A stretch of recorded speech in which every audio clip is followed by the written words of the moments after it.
Welcome back, Courtsiders. It's episode 19 of the Courtside podcast. We've had a 3-month summer break, and after a great pre-season, we have got a cracking podcast for you today.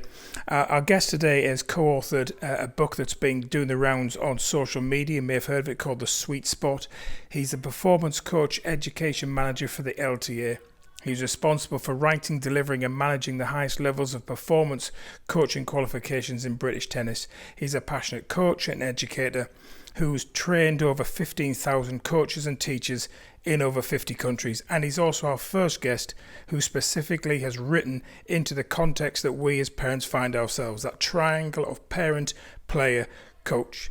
My guest today is Simon Wheatley. My name is Andy Burns, and this is the Courtside Podcast.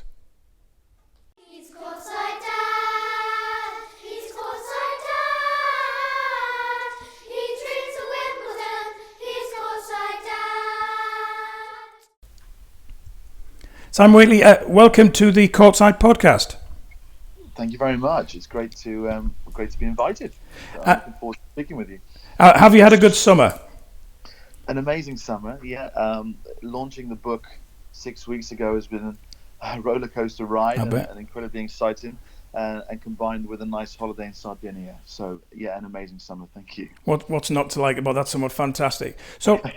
We've got so much in this podcast to explore. As you mentioned, the book, The Sweet Spot, I've read it over the summer. It is rich. It's got so much learning and reflection in it. So we're going to dive straight in. So can you give us a background of your journey in tennis that then led you to write such a book as The Sweet Spot?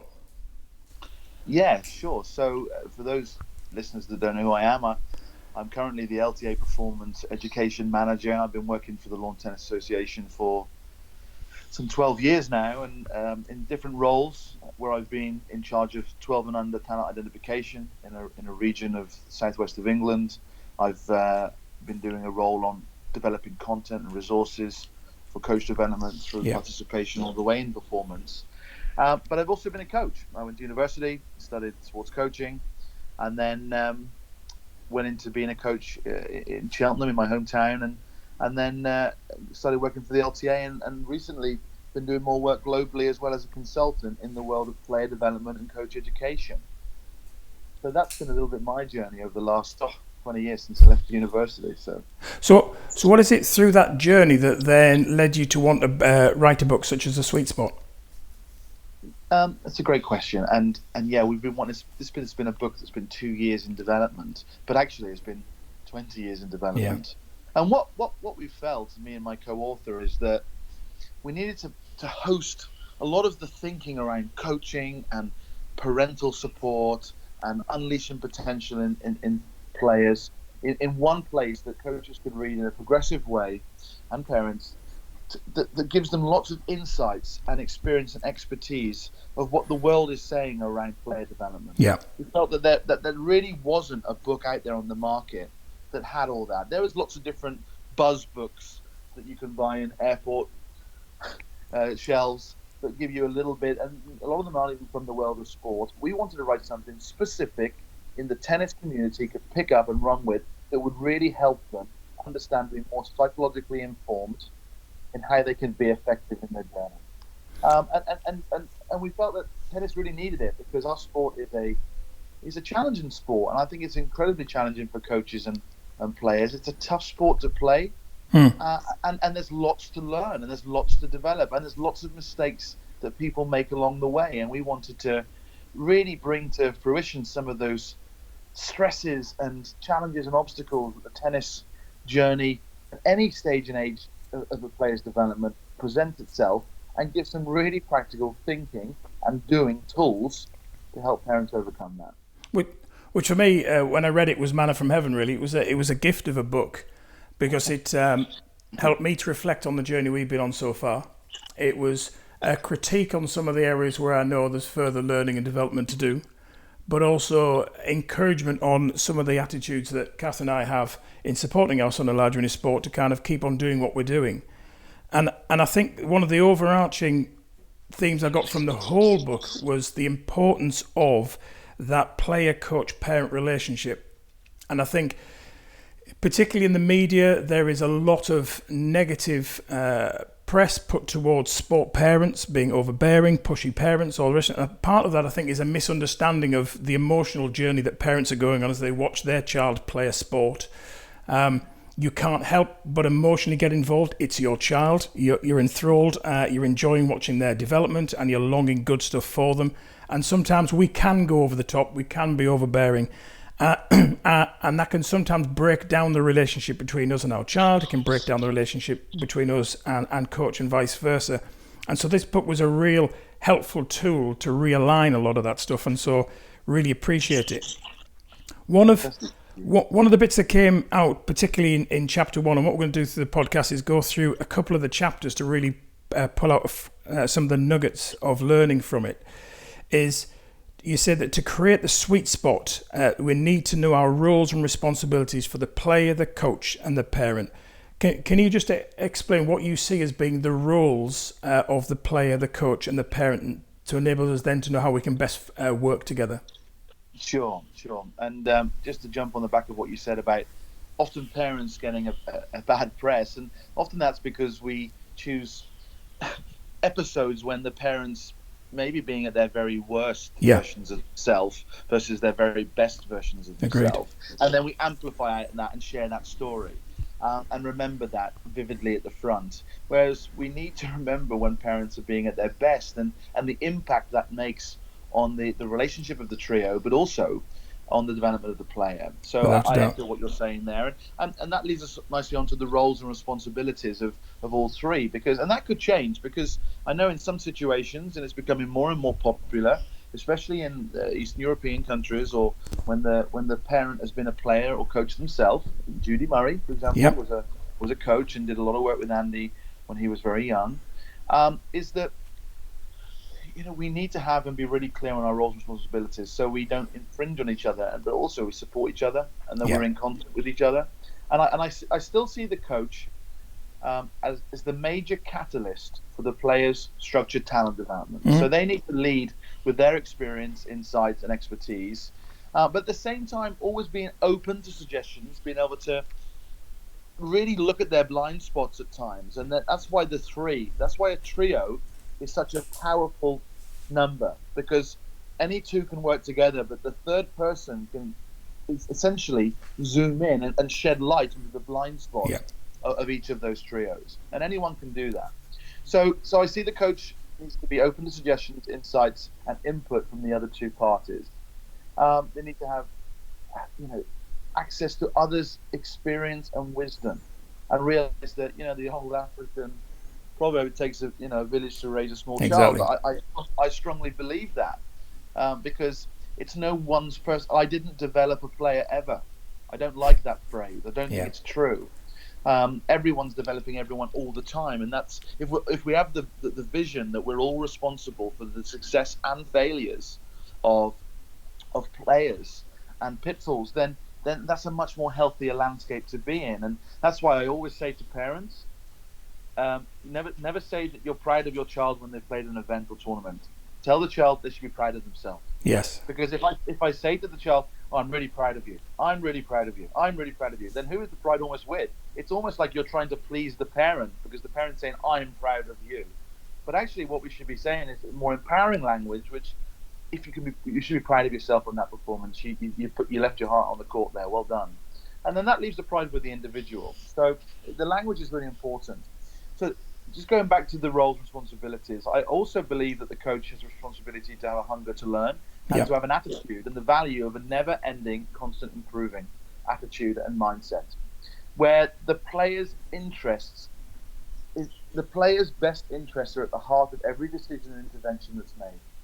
And that's really, really important. And I know we all go, yeah, that makes sense, Simon. It's all about the player. Yeah, but is it really all about the player? Every decision you make, genuinely, with the player's best interests at heart. And to ask that question in a self-reflective way, time and time again, day in, day out, really allows you to keep regenerating and developing. So that's the coach. You know what? I think that the parent is primarily concerned with the welfare, the health and well-being of their child. That their child has a fulfilling life not just a fulfilling tennis life. And that's a really important kind of zoomed out big picture message that we mustn't ever forget, that your first job, before you worry about scouring the tournament schedule and learning more about forehand technique on YouTube and caring about the results of other children, the most important thing is you have to really look at the welfare, psychologically, physiologically, of your child. That's your job, Mum. That's your job, Dad. And you're 22 hours a day the coach. And therefore you have a bigger role than perhaps sometimes we really, really believe. Yep. And then I really believe the player has a responsibility to understand that the opportunity that they have is to respond in coaching with intelligence and openness, diligence, passion. So they understand that they can help people help them, that they can be coachable, that they can be liked, that they can be respected, and that they're human beings that we want to be around and play with and coach to help them unleash their potential. So those, in my opinion, are the key roles and responsibilities. And of course, there's more depending on the situation, but those are the big picture messages that we wanted the book to present. And I think the book presents that brilliantly. One of my reflections to what you just said there, the challenge to the coaches is all of their learning and all of their application with the child at the centre. I think the same can be said for sometimes our actions as parents.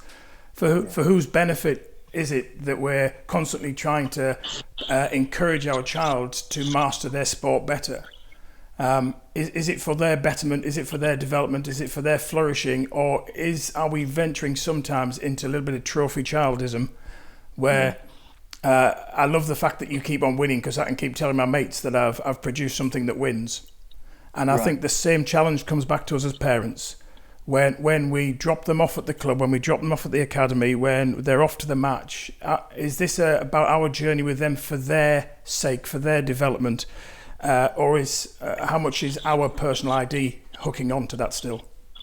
Yeah, and I have to share a story with a colleague of mine whose father has passed away, his father, and when I asked his father some years ago, what do you miss about your child playing tennis, because now he's a coach and he's not a tennis player, and he said, I really miss the chats in the car, taking my child up the M5 and M4 every weekend, and spending time with my kid at weekends. He said other teenagers weren't doing that. Other teenagers were out. They didn't want to be around their parents at weekend, but I got to spend the teenage years with my child, he said I deeply miss it, but I'm so grateful that I had that. Yeah. So it's this bigger picture message around, wow, we have such an opportunity here to spend really meaningful time with our child, and don't hold that lightly. That's a really important thing. And we need to be there as supportive as possible. Exactly. It does very often feel like a gift.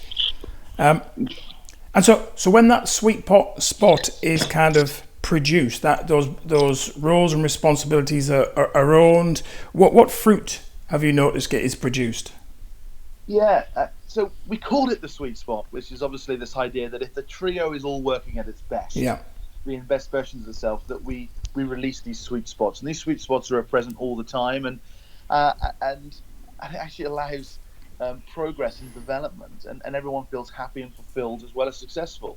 So we believe we can create this fruitful tennis reality when everyone is working in a more logical way, being open with their thoughts and their ideas, not keeping anything locked up inside, but having the safe enough space that people can contribute all the time, and in many different ways. So everyone's working hard to both manage their emotions, have honest conversations, and they're respecting each other's stances, expertise, and role, and they're working above and beyond for the player.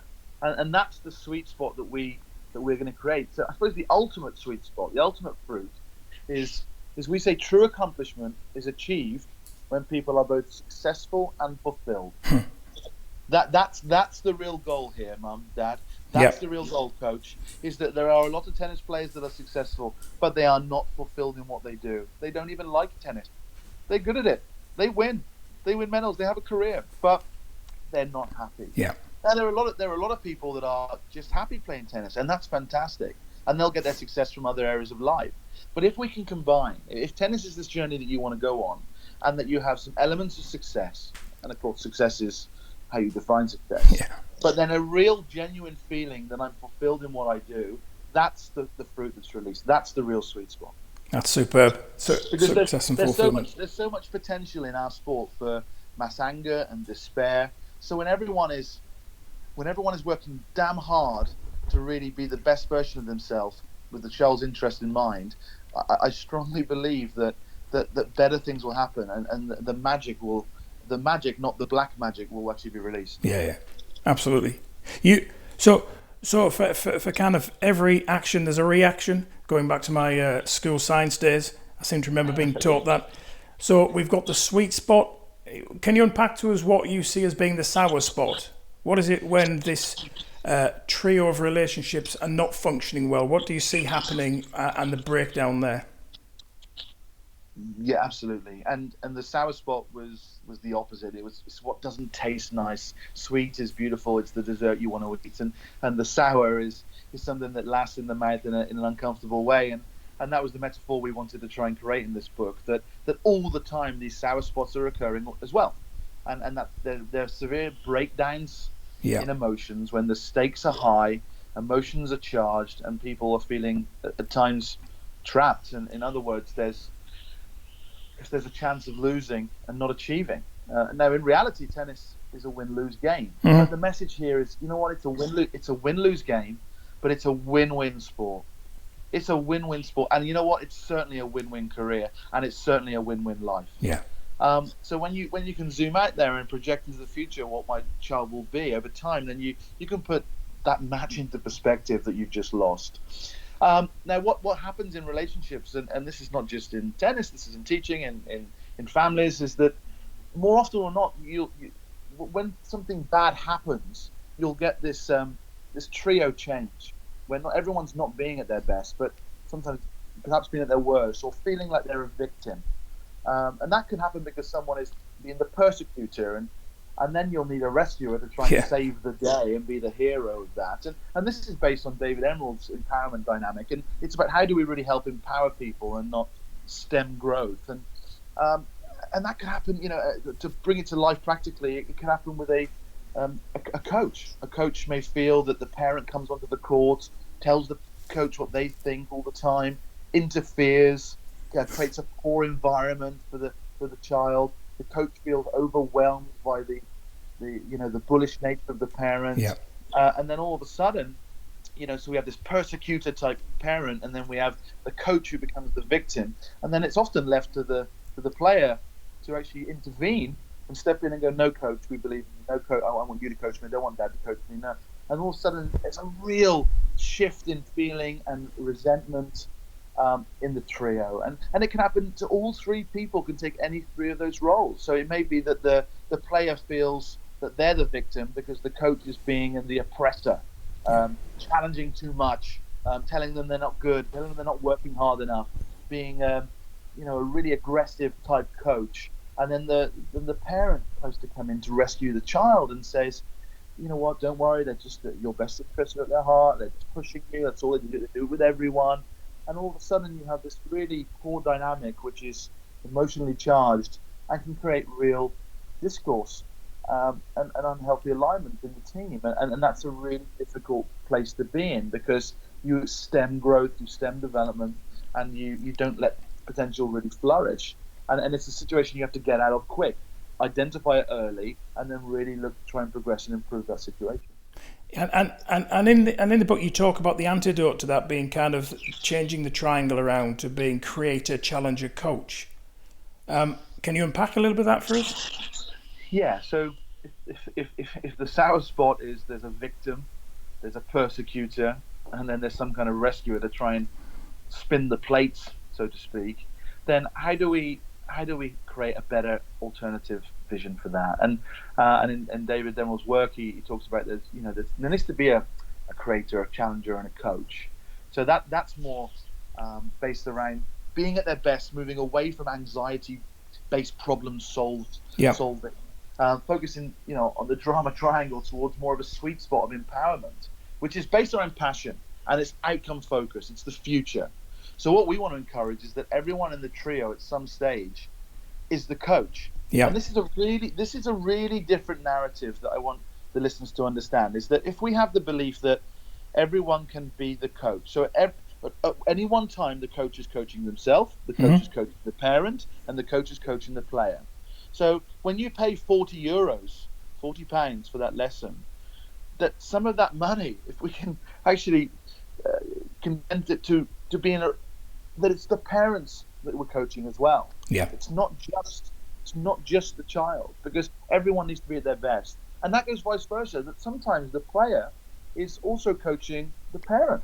And sometimes the player is also coaching the coach. Look, coach, I don't want to work on that today. Look, coach, I really believe from the tournament at the weekend I need to work more on this and not on that. And these kind of rich, fruitful conversations can change the dynamic between being a victim, but between being more empowered and more sharing the space, sharing the learning. We talk a lot in the book about democratizing learning, which is this concept of giving the learning back to the individual, or at least sharing the learning with the individual. Because for too long now, players in our sport, especially in the world of tennis coaching, traditionally around the world, it's been the coach being the broadcaster and the player being the receiver. And we want the player to actually join in the process. We want the player to answer back, ask questions, be involved, challenge, and there to be a safe enough space where the coach and the parent can deal with that. So if everyone has this mindset and this concept that everyone's coaching themselves to be better and everyone's coaching each other's stakeholder in the trio, that's where you're going to have more of an empowerment dynamic. That's where you're going to have a creator, a challenger, and a coach. And you know what, coach? That's tough. It's tough to deal with, because that means sometimes the parents suggesting to the coach that they need to perhaps do something different, or they need to use more people, or bring other people into the team, or be open to ideas, open to change. And as coaches, we don't like that, because once again, it's easier to go, I'm the expert, you're the customer, and we respect that, but you're not an expert and you don't have the years experience that I have in this space. But what we need to do is leave our egos at the door and go, you know what? It's okay to be challenged. It's healthy. It helps us to grow and develop. And actually great future conversations can be brought out of those difficult at times conversations. And that's what I'm really trying to get from the book as well, is that everyone's coaching themselves and each other all the time. And we should be open to that, and that it's a healthier alignment. I couldn't agree more. And you've mentioned the word alignment there, and so in chapter 2 you look at the importance of building and maintaining aligned relationships, so that players, coaches, and parents are working together towards the same goals. Being on the same page. Can you unpack what you mean by alignment and its importance in the journey of tennis? Absolutely. Well, we talk about alignment as creating this virtuous cycle of improvement over time. And that alignment, we've alluded to an example already, the alignment of the trio, the sweet spots, the parent, coach being at their best. But the alignment could be more. It could be alignment with the school. It could be alignment with S&C coach, nutritionist, the wider team, teacher. It could be alignment in the family. It could be alignment at the academy when other coaches are working with the player. But what alignment does is it really ensures that we're all singing on the same hymn sheet, to use the old phrase, but more importantly, that we understand about regeneration and development, and not degeneration, not going backwards, not staling off, but actually growing all the time. So we want alignment in thinking, feeling, and behaving, so that we understand each other's thoughts and feelings and behaviors. And although, inevitably it won't always be the case, the opposite is catastrophic. The opposite to alignment is misalignment, malalignment, and that brings upon real, again, drama triangles that cause the relationship to fracture or to break, or to people to lose passion and belief in the journey. So we want people to grow, and in politics it's called cabinet responsibility. That even if we don't agree and necessarily in the future steps, that we go on the same journey, and we show real strength as a unit together to bring about change. And it's happening all the time in tennis. It's alignment with the federation, with other players. It's aligned with motivations. It's aligned with the messaging. It's our affirmations. It's about navigating successfully through transitions in people's development. And there's a lot of transitions in tennis. There's a lot of transitions. So it's about understanding that in life, if we go through phases of joining, and then achieving and moving on. And they're going through these phases all the time, children. And parents are going through those phases. Yeah. We join a relationship, we achieve some success, and then we move on. As children join schools, they have to achieve some level of competence by being there, and then they'll move on to the next stage, if it's another school or a college or university or whatever. So children are going through these transitions all the time, and the people around them have to be aligned in helping everyone to really achieve at each stage. And I wonder whether sometimes the misstep of alignment with the parents is that there's a stronger relationship with the coach and the player. They're on the court together, they're chatting, they're discussing strategy or techniques, etc. And very often, and quite rightly so, we're sat a little way back because very often our presence may not always be that helpful. Sure. And so we miss out on those conversations.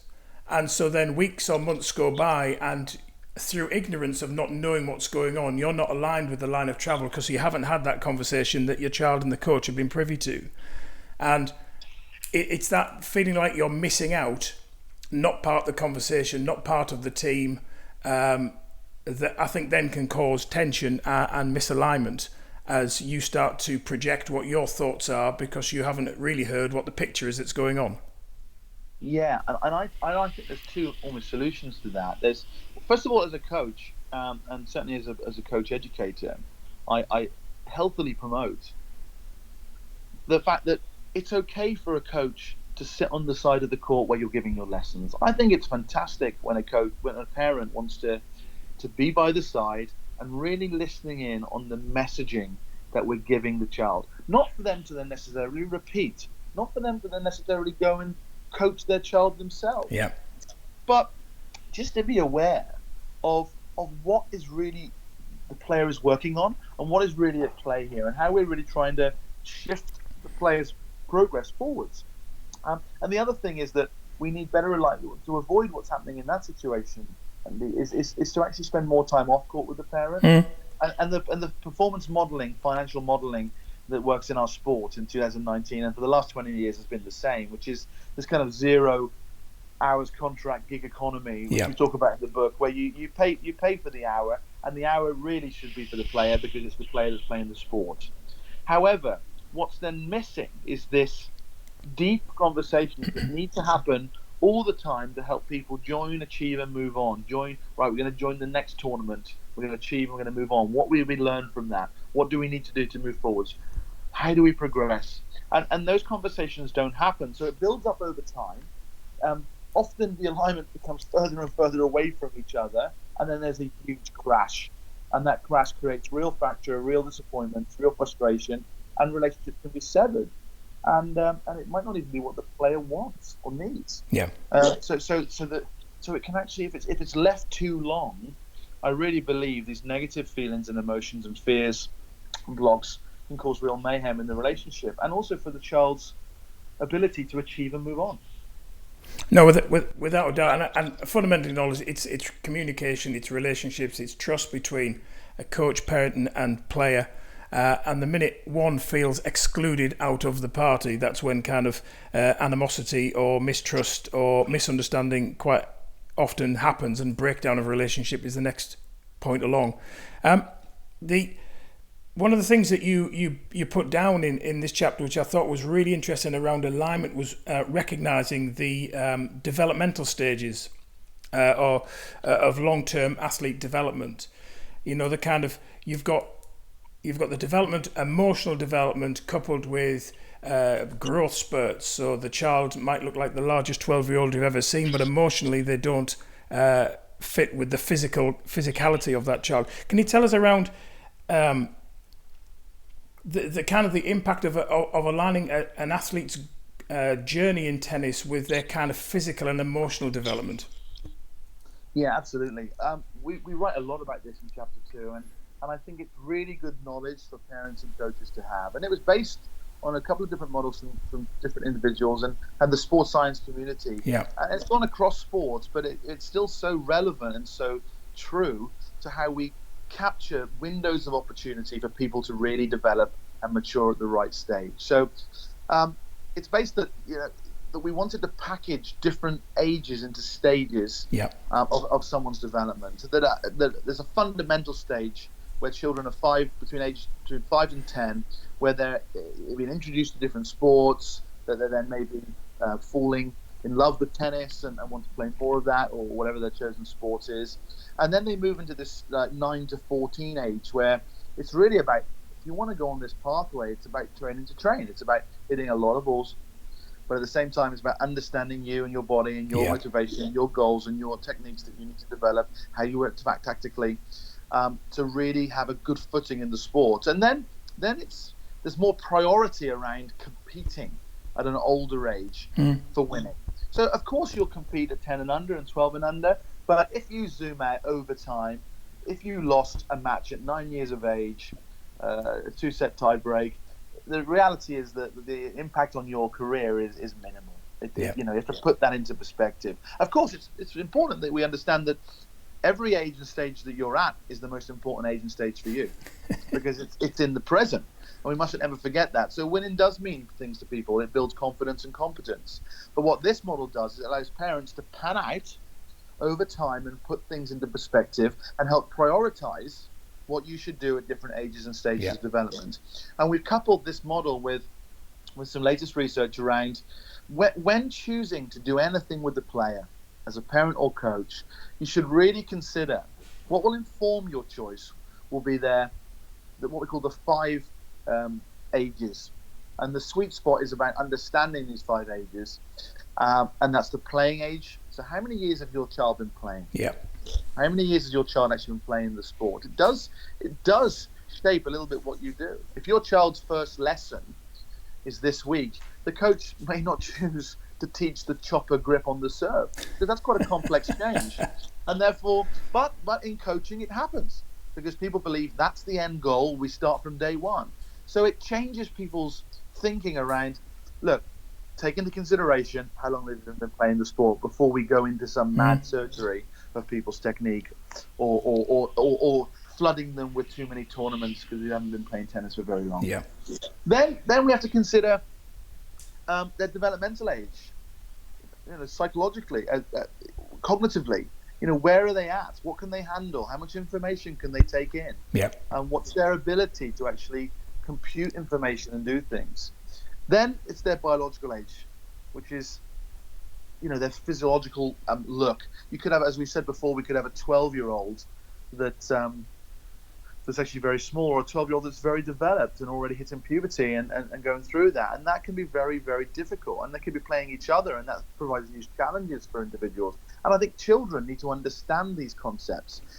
For years now, we've been teaching coaches them. Not very long we've been teaching parents them, and we've never taught children this information, because there's been a real concern that by children having this knowledge, that it doesn't belong with them, it belongs with coaches. And I don't agree with that. No, neither do I. I think the book that we've actually written could be read and interpreted and maybe computed in a different way, but to young children, so they understand their role in the coaching process. But these 5 ages around biological age, the tennis playing age, the developmental age, their chronological age, actually, what is their age on their birth certificate? You're 10 years of age, you don't need to do this yet. You're 20 years of age, you do need to do these things if you want to achieve your potential. Yeah. And then lastly, the relative age, which is this big phenomenon around, it does matter in which part of the year you're born. Yeah. And if you're born at the end of the year, you are maybe 10, 11 months behind people that are born at the start of the year, but you're in the same tennis year, and that could be a disadvantage. So why I love this model is that it helps coaches and players be more informed about prioritizing what they do.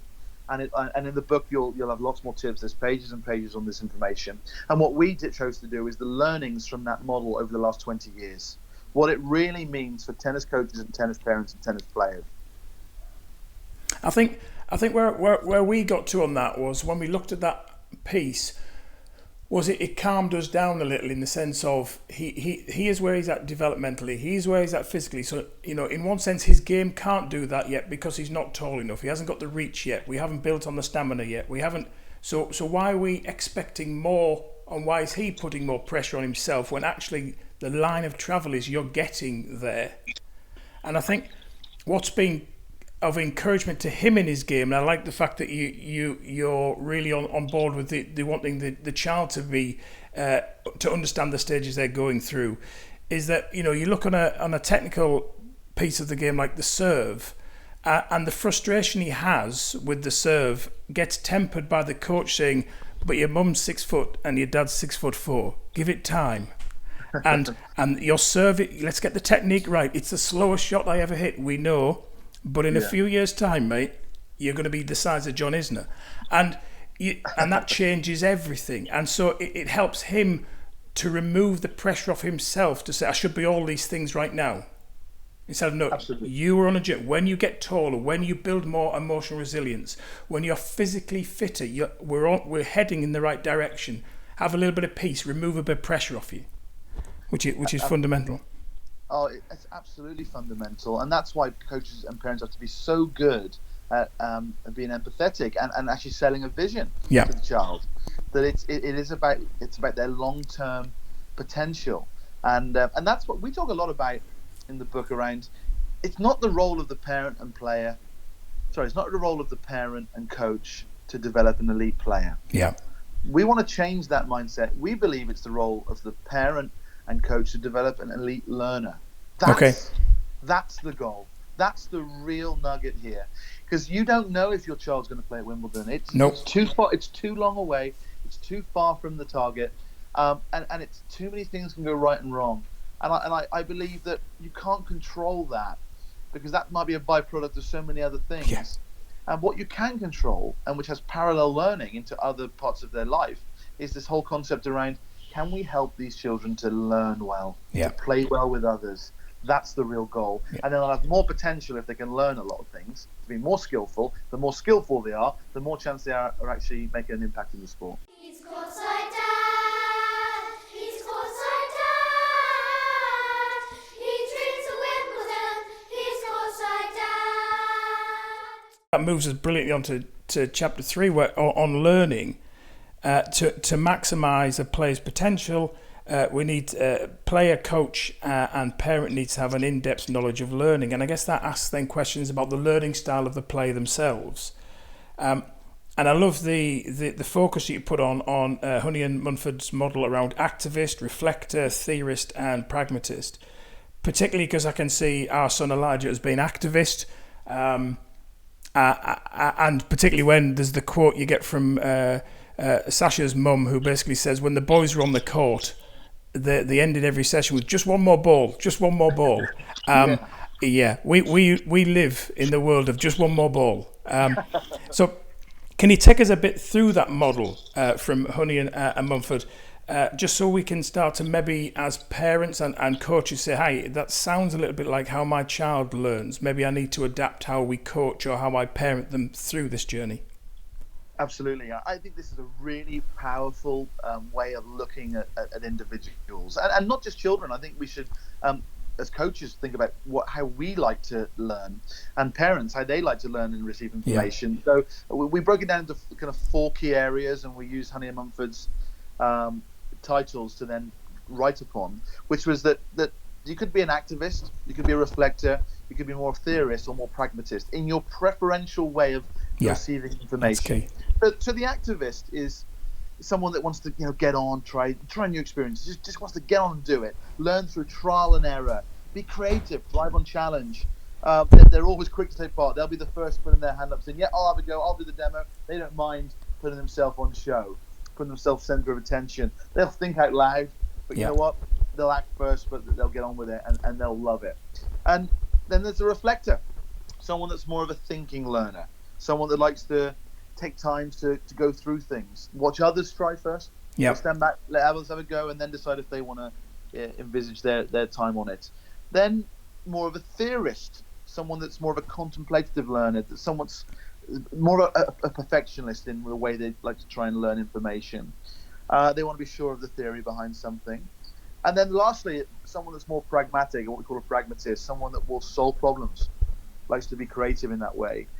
Needs to know the relevance of why they're doing things, likes to try things out and then think about it afterwards. Likes to they have a go, they're practical, but they won't want to spend too much time theorizing around that.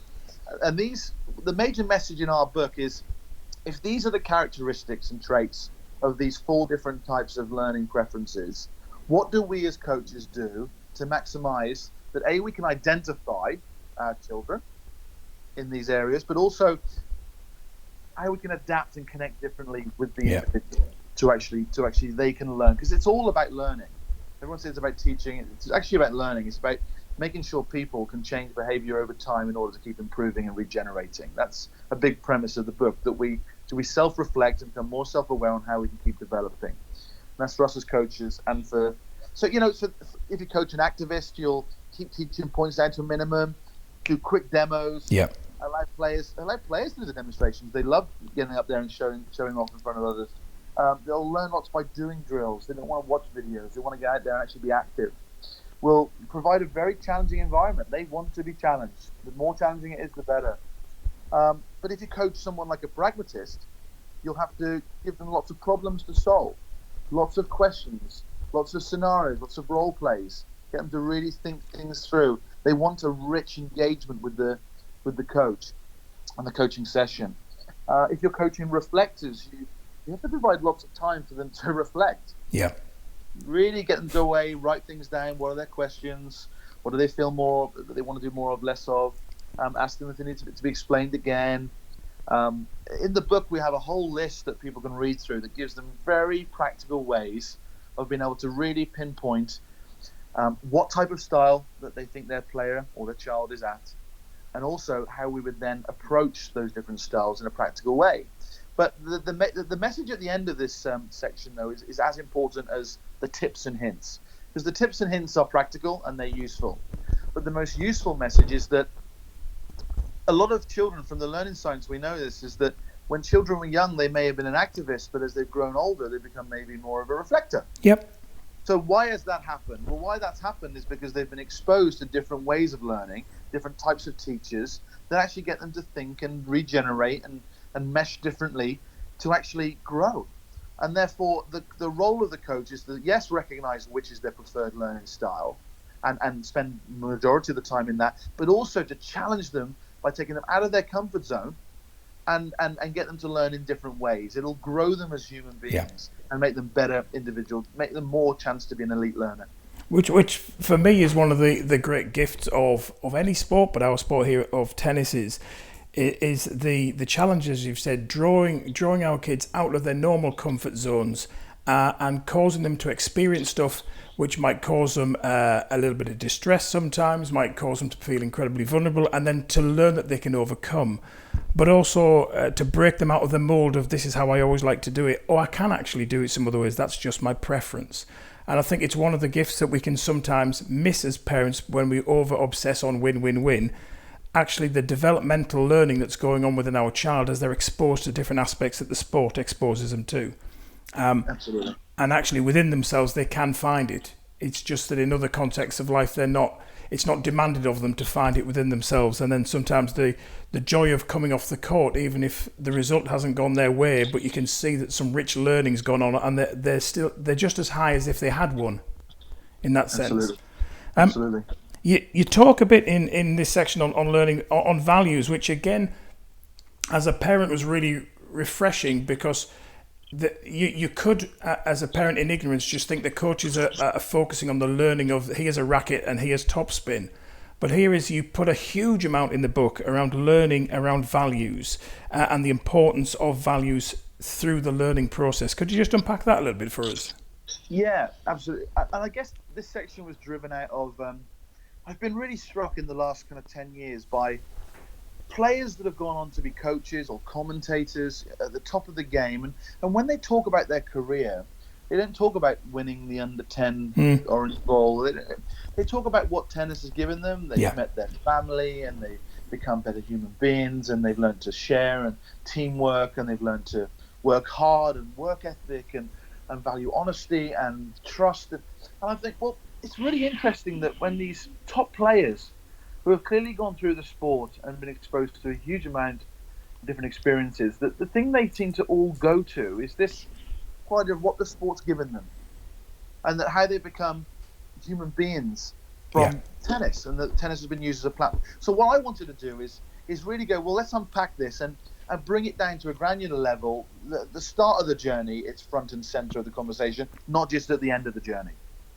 That everything we do in the journey as a junior actually is really driven around how we can help improve and install values. And Yeah. I remember that the way we've explained it is that values that you have as a human being will inform your beliefs, Yeah.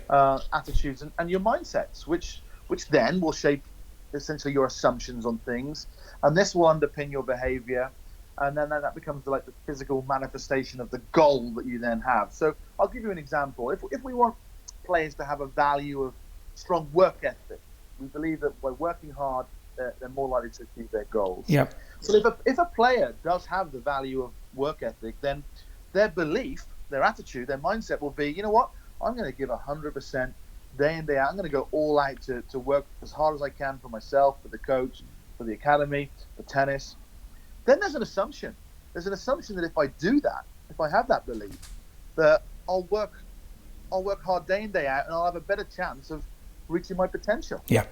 So then the behaviors that I will then have to do will be never miss practice, turn up on time, I'll chase every ball down. You know, I'm not going to complain, I'm not going to moan, I'm not going to be a victim. I'm going to want to be pushed. The ultimate goal from my behaviors is that I'm going to improve at my tennis, and I'm going to be a better person that really values myself and others that work hard. Yeah. And what we said in this section, I think it's, look, everyone knows the importance of values and behaviors and beliefs and mindsets, but the connection's important. That values inform beliefs, which shape our assumptions, which underpins our behavior, which then actually manifests itself in achieving the goals. Yeah. And that process is a really important one to understand as the trio. But the most important thing, I believe, is that, well, how do we teach these values then? So Simon, it's really good that, I agree that we need our children to have strong values, but how do we do it? And the key thing is that it's happening all the time. And I'm a strong believer that attitude reflects leadership. And what I mean by that is that why should we ask our children to work hard when we don't work hard? Yep. Why should we ask them to be polite when they see us not being polite? Yep. Why should we ask them to value honesty if we're not honest? Why should we ask them to value passion when we're not passionate? So it has to start with ourselves. The key here is that if we want our children to have strong values, we need to have strong values, and we need to display those values in a consistent way, not just on a Sunday when we're fresh, but when we're tired, when we're emotional, when we're at our worst. We still need to be consistent so that children learn from around them. The old saying that you become the sum of the 10 people you spend the most time with. Yes. You know, and there is some truth into that. Like, it's not a true equation, but there are some truth that we do pick up the mannerisms and the beliefs, the affirmations, the language, the words, the tone. We do pick those things up and children are like sponges, and if they see things around them that are concerning and in contradictory to good values, then it's likely that they're going to have that same narrative and same behaviors. Well, exactly, and there's aspects that I appreciate about the sport that puts their values to be challenged. So you kind of, in a previous podcast with Chris Suter, we looked at kind of cheating in sport, right, and kind of, do you really want to be at that place where you're so desperate you will call an in out or an out in just so you will win? It's not healthy to be that desperate. Yes. And so there have been times now where I've watched our son play, and there have been really tight line calls, and both he and I, because I've been watching the match, both know it's in, and he's desperate that it isn't. And he's had to keep playing on, and he hasn't got the point, and that hasn't secured the set. And you're driving back, and there's some of the nuggets I'm trying to remember in the match. We both knew that was in, didn't we? Well done, you. Well done, you. And it's me trying to reaffirm, it would have been lovely if that had been out. We'd have gone home with a cup. But I tell you what, well done, you. Because that's the character we're trying to foster. Because as you drove home, you might have the cup in your hand, but somewhere in the back of your head, you know how you got that cup, and that isn't the feeling or the character building that we want. It goes down to being successful and fulfilled. Exactly. You can't be truly fulfilled if you know deep down that you didn't necessarily win it the way you wanted to win it. And that's why winning's an interesting one. It's a really interesting one in the sense that it's more, the questions should be more about how you won, not if you won. Yeah.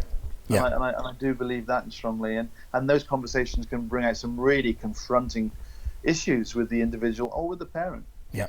I mean, just to close that little bit and to move on next, listening to Matthew Syed on a podcast, he talks about, forgive me if I get the actual context wrong, but the sentiment is correct, is I think it was like a British Championship, and he made a call where he knew he had, in essence, cheated. Sure. And he won the championship. And now 20 years on, or however many years on it is, he still talks about it in the podcast, knowing that he got that status as number one, but yet there's real lament in him as he talks about it. He's really frustrated that he did that. And that still lives with him, even though he got that title.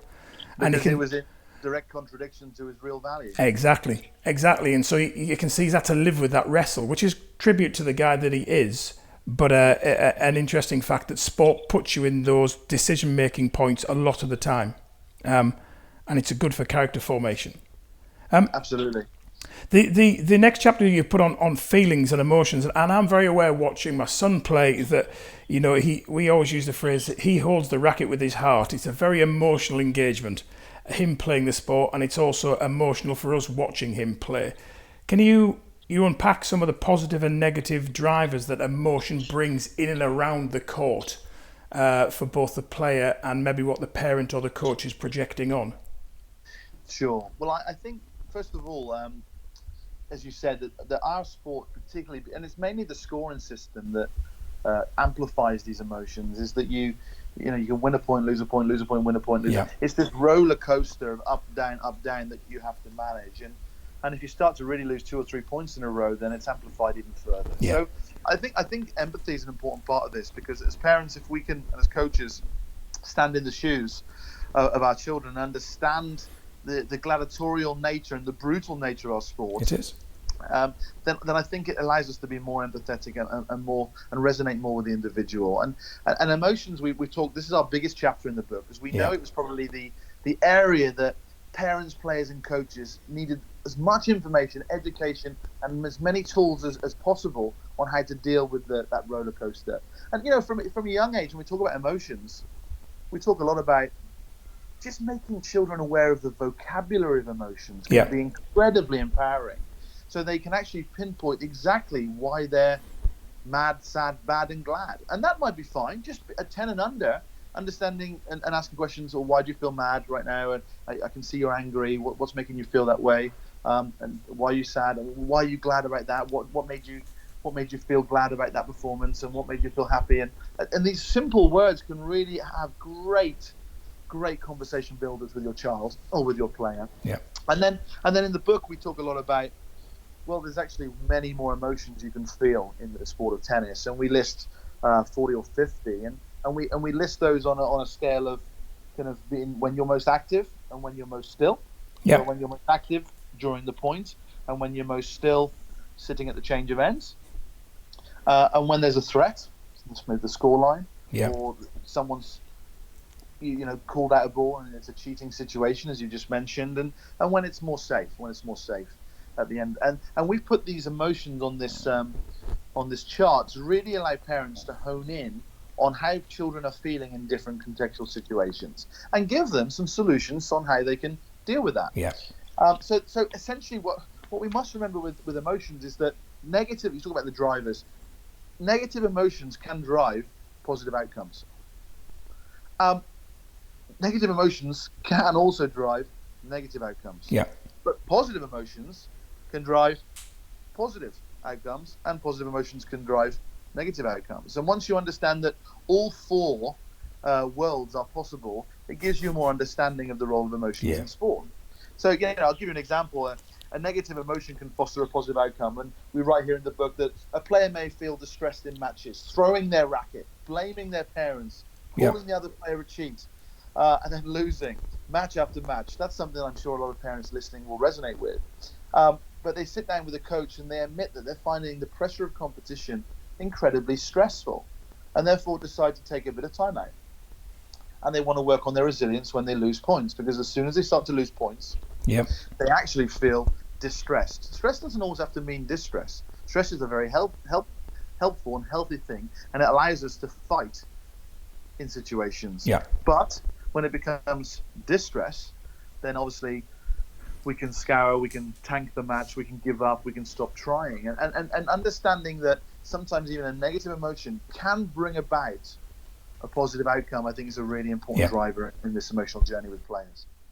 So, with the you put within this chapter the transition curve, which I thought was just a brilliantly helpful visual aid and a plug to our listeners to get the book so you can see it.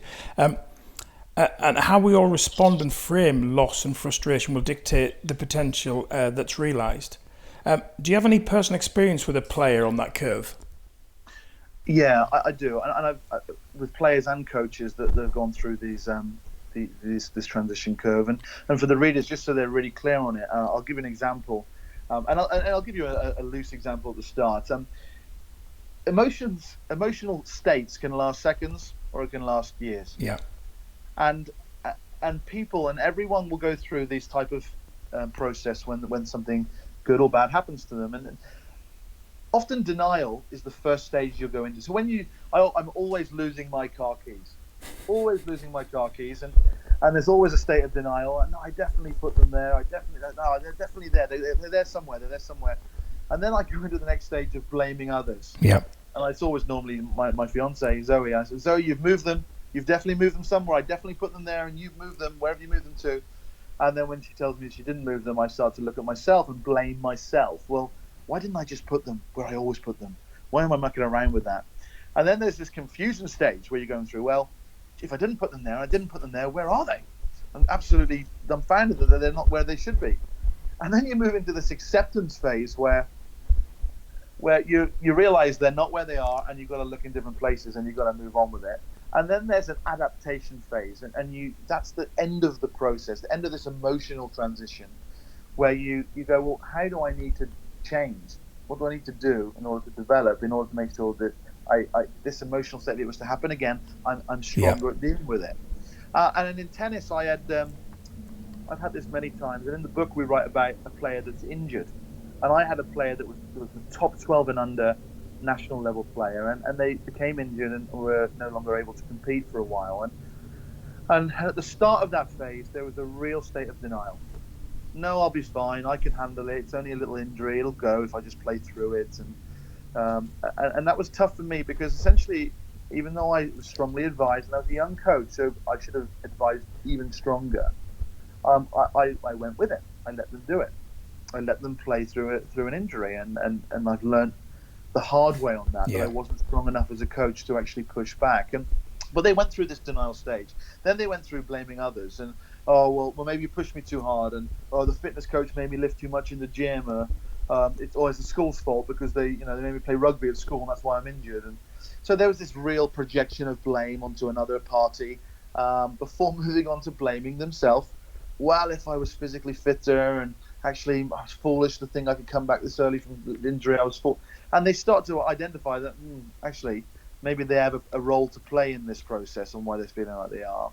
And then there's this confusion phase that I remember her going through, which is, well, why do I always keep getting injured? Why me? Why does no one else get injured? And what am I doing wrong? Am I training too much, too little? And they were just really at a crossroads between what to do, before accepting that, you know what, there are some consequences now for not playing. My rating's gonna drop, my ranking's gonna drop. I'm gonna probably lose my timing a bit, and my fitness is gonna go down a bit. I don't feel like I'm gonna be timing the ball well when I'm practicing.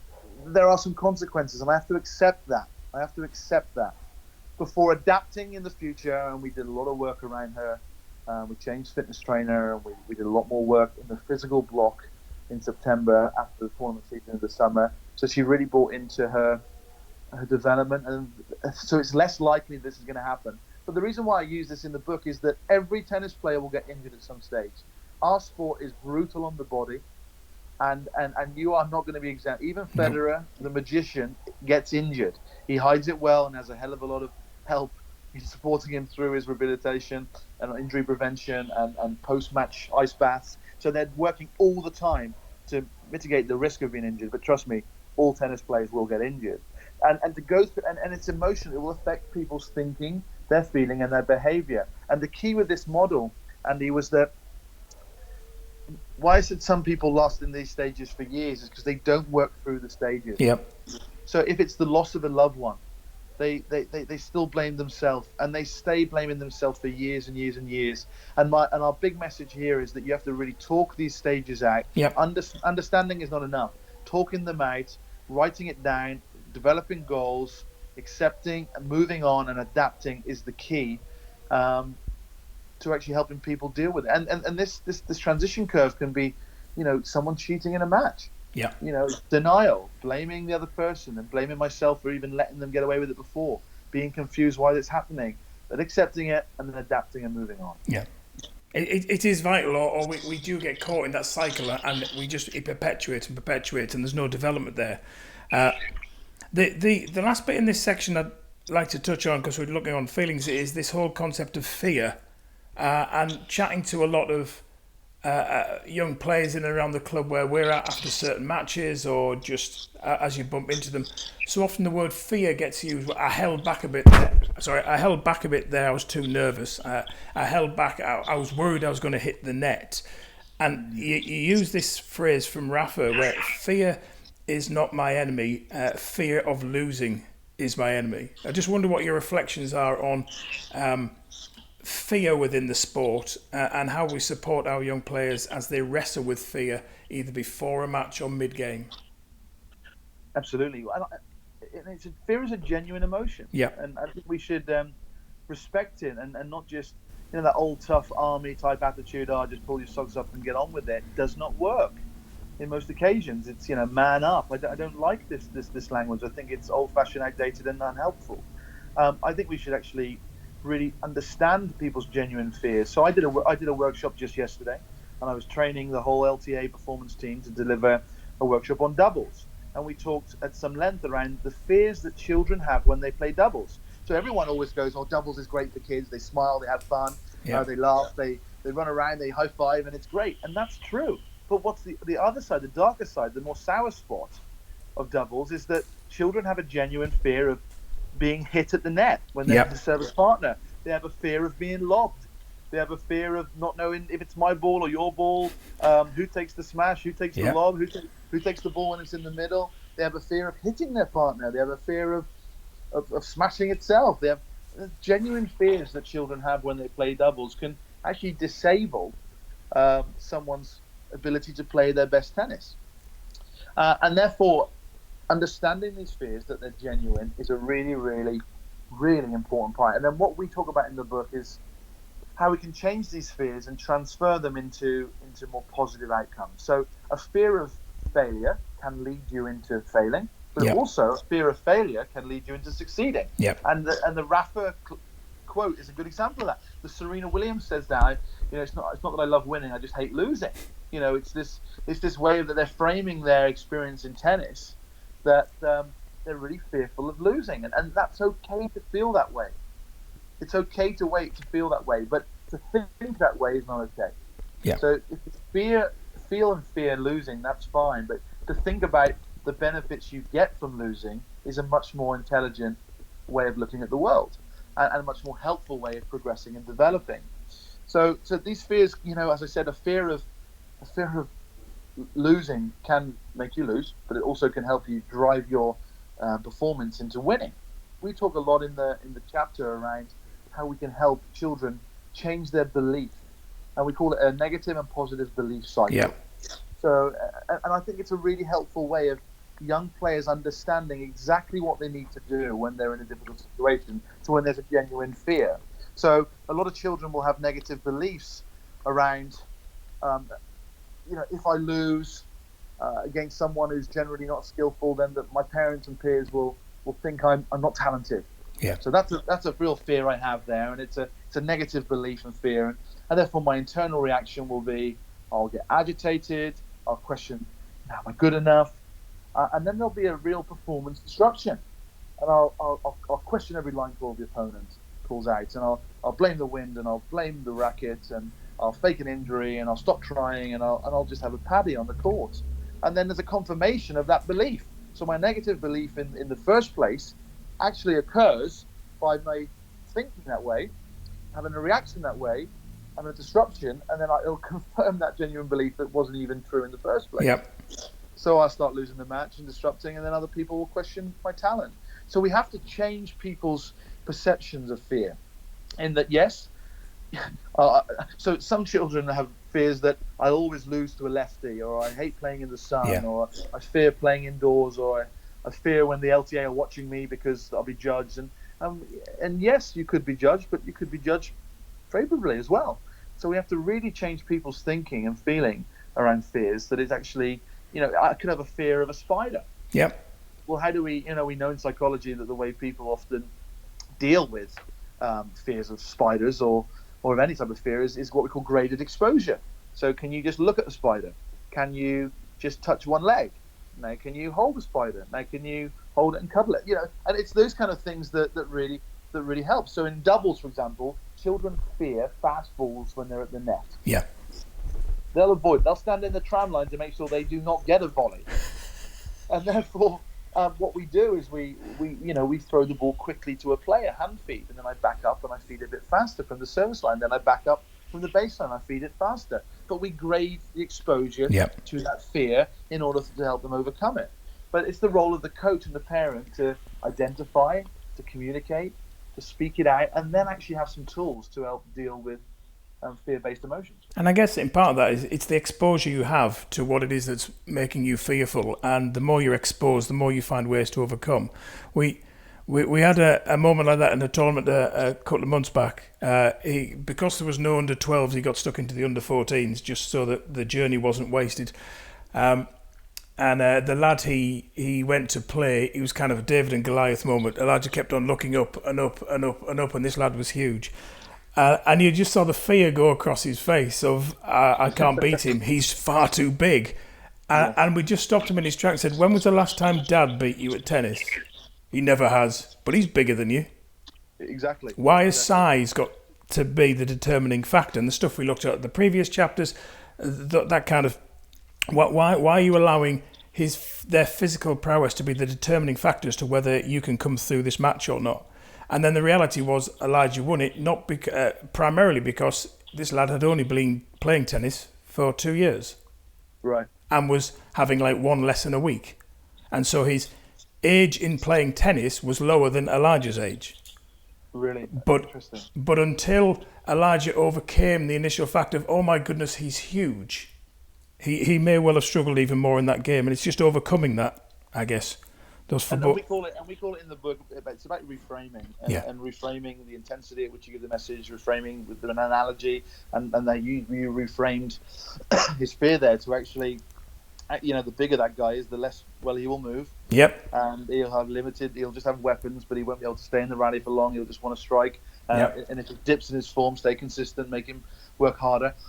All of a sudden, your boy starts to feel differently about the match, and he's less fearful. Well, he's taken all that learning from every time he plays me. He sees my form dip after 3 minutes. So, just very conscious of time and holding you back, because there's so much we can reflect on this. I just wanted to pull some stuff out, particularly out of chapter 6. Sure.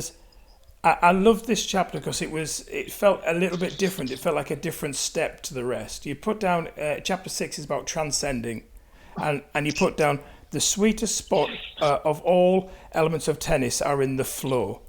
This is a state above the battle. It's like being part of a dance or a transformative symphony. In the end, there's no winner, no loser. They are comrades in mastery rather than competitors. You talk in this section very spiritual language like flow, communion, enraptured, and then some rather large Greek words that I'll let you say. But why was it towards the end of the book you almost, it's like you took a gear change? You started talking in much more transcending spiritual language that sport can bring.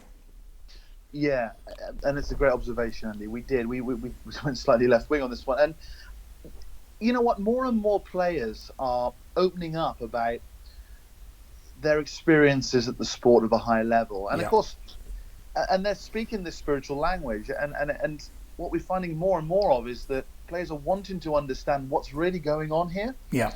And it's not just forehands and backhands. It's not just 15 love, 40 love. That there's things at play which they only experience when they're on the court. Yes. They can't replicate when they're thinking about it or feeling about it. That it's spiritual in the sense that as we said, it's almost like a dance of mastery. Yeah. It now becomes a beautiful artistic event rather than just a brutal gladiatorial battle. It's something almost the score is secondary, and what's first is the beauty and brilliance of these people trying to be their very best.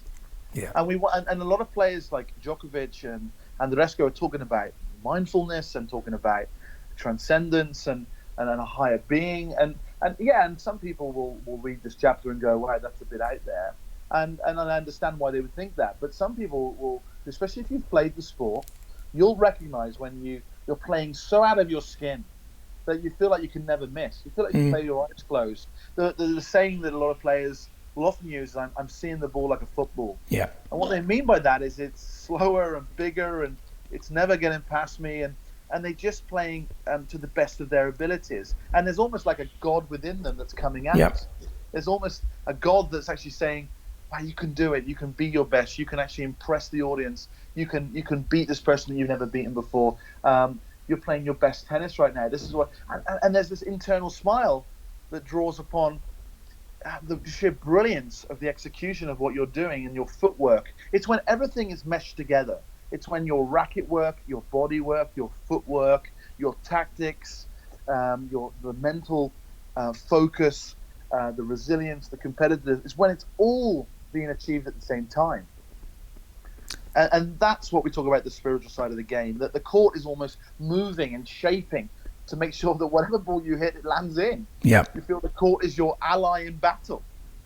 And these type of spiritual transcendence type messages we want coaches to really talk about with players. We want them to understand, why, that's you at your best. That's you out of your skin. That's you moving on. I've just seen you develop into the caterpillar and the butterfly. I've seen you change right there. It was in that moment where you moved on. And there's lots of moments like that when people is when Andy Murray. I remember Andy Murray playing Djokovic, and I think it was the semi-final of the Olympics.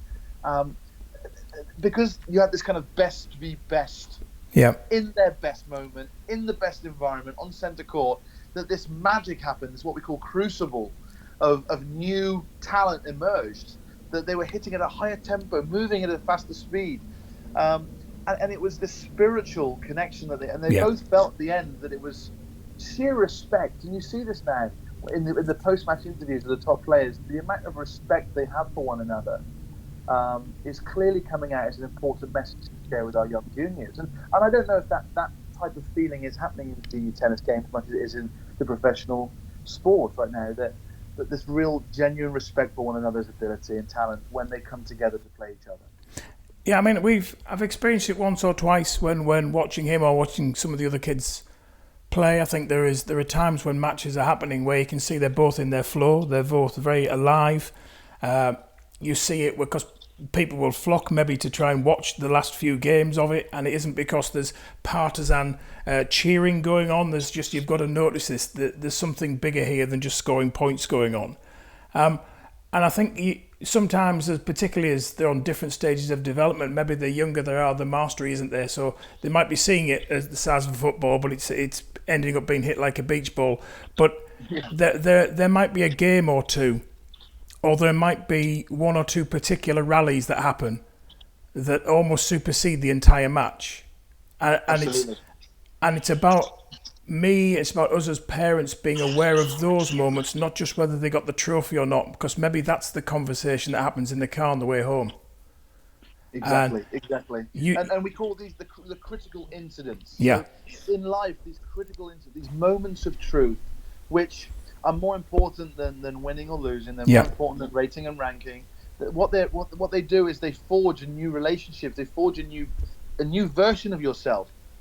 And we don't want the top tennis players just to own this spiritual language and beliefs system. We want young children and coaches to teach it and to observe it and to understand how rituals can help people feel more spiritual, and how superstitions can be an issue, and how beliefs and observable behavior can actually help our young players grow into new, better versions of themselves in a spiritual way. And I think that is a superb way to end this podcast. How this sweet spot is player, coach, and parent working in a way that the player can then become the best expression of themselves. Simon, thank you so much for that conversation. I've read the book over the summer, and now this conversation's brought me to a whole different level, and I appreciate it. How can people get hold of you if they need to? How can people access what is an exceptional book? Thank you. We have a website on corecontext.co.uk. Yep. So if people want to purchase the book, we can ship it all around the world. Great. It's on corecontext.co.uk, and then you'll find the Sweet Spot book. It's available. We can send it out right away. We've had a great amount of support already from Australian Tennis Federation and USTA and Tennis Canada, and many federations around Europe, and also individual parents that are buying it who are really wanting to go, you know what, I'm not from the sport, or I've been from the sport, but now I'm a parent and it's more difficult, and I'm not sure how I can be the best parent to my child, and they're finding it a really useful resource. The forward's been done by Judy Murray and Louis Kea, who are absolute powerhouses in the world of tennis, and both of them in the forwards have spoken so highly about how the book is really, it's a needed book, and if you want to understand really what this is about, the bigger picture, but with practical daily things you can do to be a more effective parent or teacher or sporting fan, then it will give you so much information, and it's well worth the read. It's a must have to get through. So that's their words, and I really appreciate them supporting the book, and I would love all your listeners to get it and then write to me and tell me what they think helped. It would be a really useful. We want to know what legacy the book can leave. Yeah. We're on social media. We're on Facebook, Instagram, and Twitter. SweetSpot_1, I think is the address. Join us, add us as friends. We post different messages, stories to help parents and coaches, and we'd love to really build a community around the Sweet Spot. That is brilliant. We'll make sure the link is on the website here so that all listeners can access it. Simon, once again, thank you so much for joining us. Thank you very much for having me on your very popular and successful show, and I'd love to keep talking tennis. So thank you. Thank you so much. Cheers. Cheers. Bye. He's courtside dad. He's courtside dad. He dreams of Wimbledon. He's courtside dad. Well, welcome back at the end of that podcast to the post-match reflection. You currently find us banished to the kitchen in our house. We keep trying to seek out a quiet place. It's quite difficult with a noisy 12-year-old shouting around. Apparently he's packing his bag for school but not convinced, and then a lodger who seems to be shouting down her phone, not realising how loud she is. Anyway, never mind. The joys of family life and all that goes on. So what we've thought with this post-match reflection is, because there's so much rich stuff that came from Simon, we could do a little justice to the amount that we've kind of reflected on. So just a couple of bullet points. What a couple of bullet points have come for you, Kath, off the back of that in this very echoey kitchen?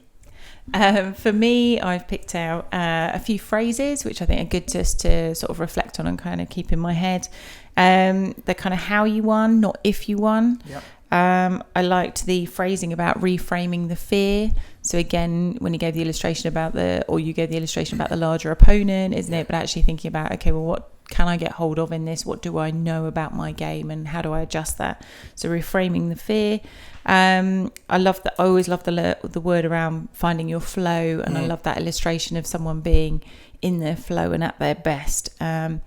And around those moments of critical incidents, so those huge learning rich moments in life, and even the other day, just as a parent, just being available at the right moment was being so important, and having a slight angry outburst of a child and just being available to go for a walk around the block, and the rich learning in that for him. So I think definitely something in the critical instance, and perspective.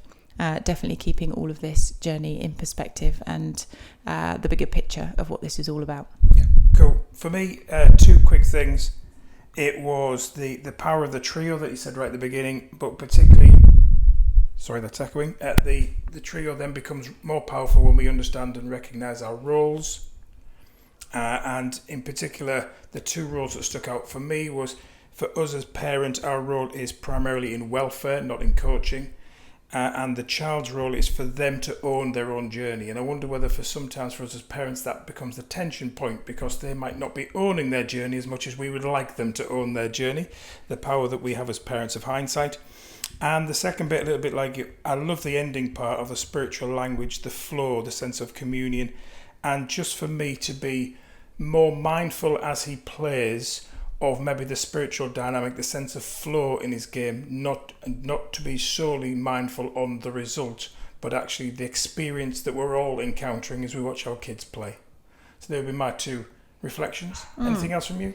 Yeah, I think that final sort of phrasing, isn't it? That in all this, it's that opportunity to forge a new version of yourself, isn't it? So for him and for us on our happy journey of parenthood and all the highs and lows and everything with that, but we still have that opportunity as parents to keep forging that new version of ourselves as well. Exactly. So yeah, absolutely fantastic. Loved it. Thank you so much. Thank you, Simon. And wherever your courtside adventure goes this weekend, let's keep it topical. We really hope you hit your sweet spot. Have a good one. Bye. Oh, bye.